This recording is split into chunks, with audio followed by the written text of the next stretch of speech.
வணக்கம் நண்பர்களே. இந்த பதிவு மாநில தலைவர் திரு அண்ணாமலை, பிஜேபியின் மாநில தலைவர் திரு அண்ணாமலை உண்டான பதிவுங்க. என்னவென்றால், கல்வித்துறை அமைச்சர், மத்திய கல்வித்துறை அமைச்சர் இந்தி கட்டாயம் அல்ல என்று சொல்லியுள்ளார்.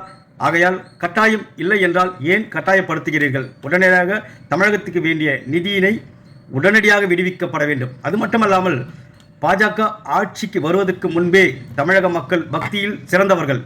உதாரணத்துக்கு மாதவாதம் வரும் பிரதோஷ வழிபாடு மக்கள் சிறப்பாக உங்கள் ஆட்சிக்கு முன்னாடி இருந்தே வழிபட்டு கொண்டிருக்கிறார்கள். அதேபோல் அண்ணாமலையார் கிரிவலம், நீங்கள் ஆட்சிக்கு வருவதற்கு முன்பே கிரிவலம் லட்சம் மக்கள் சென்று வருகிறார்கள். ஆகையால் பக்தியில் தமிழக மக்கள் எப்பொழுதுமே சிறந்து விளங்குவார்கள்.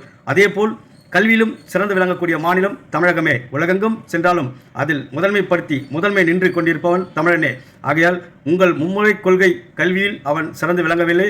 அவனுடைய தனிப்பட்ட திறமையினால் உலகெங்கும் கால் பதிந்திருக்கும் தமிழனை நீங்கள் கொச்சைப்படுத்த வேண்டும்.